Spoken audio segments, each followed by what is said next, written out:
No, no, don't say Mr. Naidu. There are better Don't say ways this. to have the Don't headlines. say these things. Not this way. Don't say these things. I am Yes, saying. yes. আজকে supreme কোর্টে SIR সংক্রান্ত মামলার শুনানি ছিল। সেখানে কি হলো বলুন তো আলটিমেটলি? ওই মিনিটস টু মিনিটস আজকে আর আলোচনা করব না। আজকে শুধু নির্যাসটা কি বেরোলো সেটাই জানাবো আপনাদেরকে। এক কথায় গলা ধাক্কা খেলো রাজ্য সরকার, এবং তারা যে এসআইআরের বিরোধী সেটা বোঝাই গেল সুপ্রিম কোর্টে।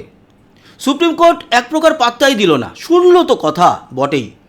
শুরু হয়েছিল মানেকা গুরুস্বামী, যিনি রাজ্যের তরফ থেকে দাঁড়িয়েছেন এবং এই মুহূর্তে না হলেও দু একদিনের মধ্যে তিনি রাজ্যসভার সাংসদ হবেন তৃণমূলের টিকিটে। তাই ওনার চিন্তা তো একটু থাকবেই, সাথে কল্যাণ বন্দ্যোপাধ্যায়ও ছিল। আলটিমেটলি ফল যেটা পেল সেটা জিরো। পুরো বিষয়টা সুপ্রিম কোর্ট পাঠিয়ে দিল হাইকোর্টে। প্রথমেই একেবারে শুনানির শুরুতেই ভালো ঝাড়া ঝেড়ে দিয়েছে মানেকা গুরুস্বামীকে, এবং প্রথমেই খানিকটা উত্তেজিতভাবেই যিনি প্রধান বিচারপতি সূর্যকান্ত তিনি বলেন যে এই মুহূর্তে এসআইআরের যে বাকি আছে, যেগুলো লজিক্যাল ডিসক্রিপেন্সি বা অমিল তথ্যগত, তাদের যে ঝাড়াই বাছাই চলছে সেটা করছে আইনের রক্ষকরা, অতএব জাজ সাহেব ওনাদের বিষয় নিয়ে আপনারা কোনো প্রশ্ন তুলতে পারবেন না আর পারেন না। তখন বলছে না না, আমরা প্রশ্ন তুলছি না। ওই যে আবেদন জানানো হয়েছিল তার মধ্যে দোলা সেন একজন ছিলেন, ওনার তো আবেদন একেবারে মামলা ডিসমিস করে দিল। বাকি বিলকিস নামের ওনার বিষয় নিয়ে একটু আলোচনা চলছিল। বাকি যেটা বোঝাতে চাইলো, ভাই অনেক হয়েছে এই এসআইআর নিয়ে, অনেক তোমরা এসছো আমাদের দরবারে, গতকালকেই তো গেছিল, তখন ফুটিয়ে দিয়েছে। আজকে এক প্রকার বলেছে যাও কলকাতার হাইকোর্টের প্রধান বিচারপতির কাছে যাও, উনি পুরো ব্যাপারটা আপনাদের সঙ্গে এবার আলোচনা করবে। মানে এক প্রকার গলা ধাক্কা। কল্যাণ বন্দ্যোপাধ্যায় বলার চেষ্টা করেছিল যে আপনারা তো নির্দেশ দিয়েছিলেন যেরকম যেরকম ঝাড়াই বাছাই হতে থাকবে সেরকম লিস্ট নামের সংযোজন হতে থাকবে বা বেরোতে থাকবে। এরা তো এখনও লিস্ট প্রকাশ করেনি। বিচারপতিরা বলেন যে হ্যাঁ, কলকাতা হাইকোর্টের প্রধান বিচারপতির সঙ্গে কথা হয়েছে, উনি বলেছেন ওই 11 লক্ষের মতো এখনও পর্যন্ত কমপ্লিট হয়েছে। কিন্তু উনি বা সুপ্রিম কোর্টের প্রধান বিচারপতি বা ওনার যে বেঞ্চ নির্দেশ বা কোনো রকম বলেননি যে ঠিক আছে এই 11 লক্ষের নাম প্রকাশ করে দাও। বলেছেন এই বিষয় নিয়ে আপনারা হাইকোর্টে যান। আরও বলেছেন যে লগ ইন আইডি নিয়ে কিছু সমস্যা হচ্ছিল, সেগুলো আমরা কমিশনকে বলবো। জজ সাহেবদের সঙ্গে কথা বলে, যারা এই ঝাড়াই বাছাইয়ের কাজ করছেন তাদের সঙ্গে কথা বলে আপনারা এটা ঠিক করে নিন।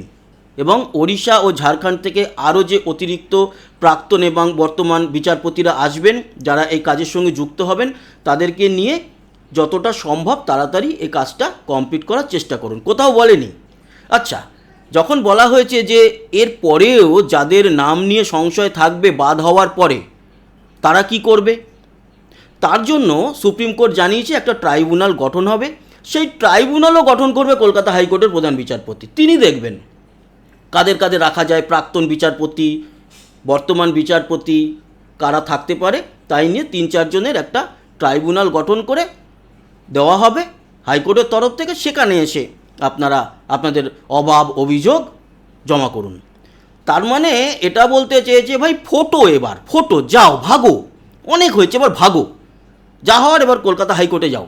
সুপ্রিম কোর্ট ওই দরজা খুলে রাখেনি সবসময়, এসআইআর নিয়ে এ মামলা করছে ও মামলা করছে, এতগুলো রাজ্যে এসআইআর হচ্ছে, কোথাও কেউ করেনি, আপনাদের যেন মানে এতগুলো কথা বলেনি ওইভাবে, কিন্তু আসল অভিব্যক্তি তাই ছিল। এবং এটাও আপনারা দেখুন, এই যে আজকেও লড়াইটা হলো কোর্টে, সেখানেও কিন্তু সেই রাজ্যের বাসীদেরই টাকা পয়সা ধ্বংস করে কল্যাণ বন্দ্যোপাধ্যায় প্লেনে করে গেলেন, আবার আসবেন, দামি হোটেলে ছিলেন। ওদিকে মানেকা গুরুস্বামীর ফিস তিনি বিনা পয়সায় এখন করতেও পারেন, তিনি রাজ্যসভার সাংসদ হতে যাচ্ছেন তৃণমূলের টিকিটে। বাকি আরও যারা ছিল সব মিলিয়ে কত লক্ষ লক্ষ টাকা খরচা বলুন তো। এই যে এতদিন ধরে এসআইআর সংক্রান্ত মামলা চললো, কপিল সিব্বাল ও লাস্টে আবার আজকে অভিষেক মনু সিংভিও এসেছিলেন, সব মিলিয়ে কয়েকশো কোটি হয়তো না হলেও বেশ অনেক কোটি টাকা খরচা হয়ে গেল। এই টাকাগুলো কিন্তু রাজ্যবাসীরই গেল, পকেটের টাকা, ট্যাক্সের টাকা। কিন্তু আলটিমেটলি একেবারে প্রথম দিন থেকে আজ অবধি কী পেয়েছে? কি পেয়েছে? জিরো, লবডঙ্কা, কিচ্ছু পারেনি। ভেবেছিল বোধহয় সুপ্রিম কোর্টে গিয়ে মাঝে মধ্যেই যেরকম ডিওয়াই চন্দ্রচূড় থাকাকালীন এরা একেবারে আটকে দিত, হোল্ড করে দিত, 26,000 চাকরির মামলা হোল্ড করে দিল, সেরকমটা করে ফেলতে পারবে।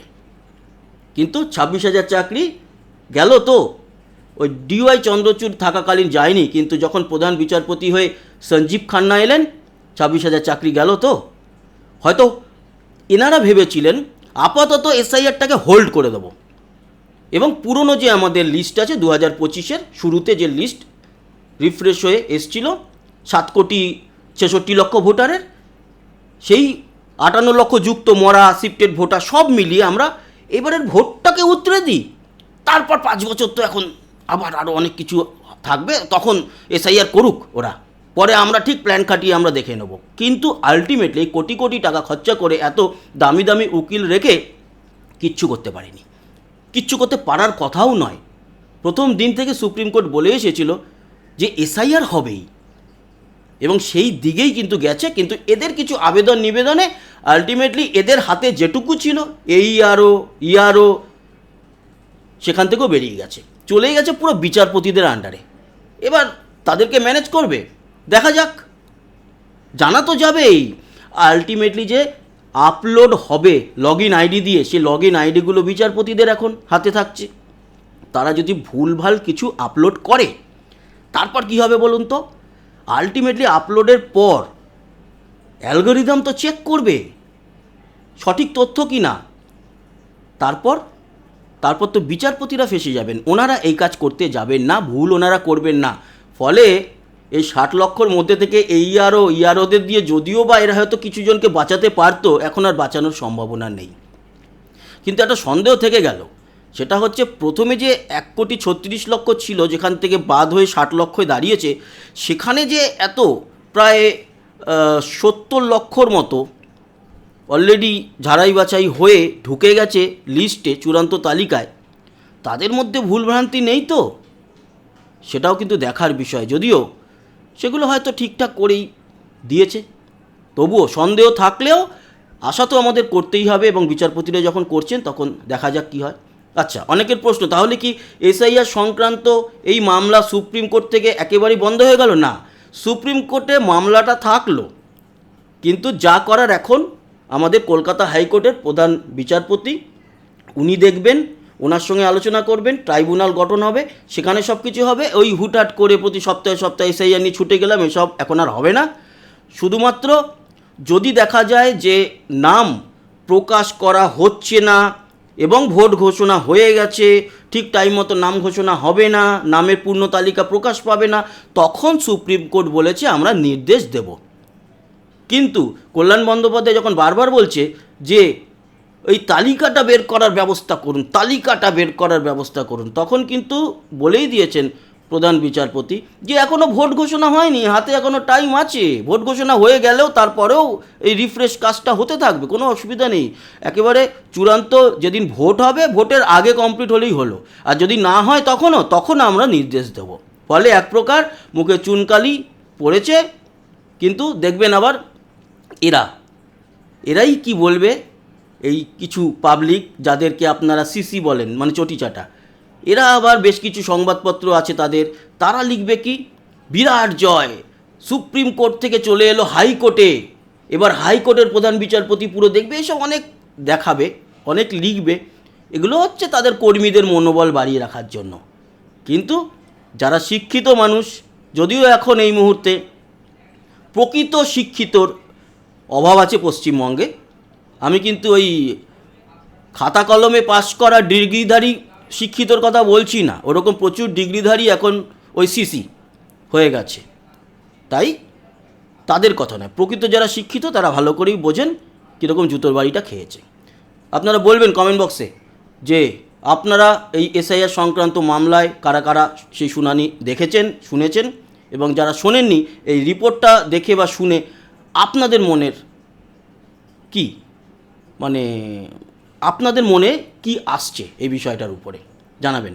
আর অবশ্যই সাবস্ক্রাইব করে আমাদের সঙ্গে থাকবেন, লাইক আর শেয়ার করবেন, কমেন্ট বক্সে আপনার মতামত জানাবেন। আসি আবার দেখা হবে, টাটা।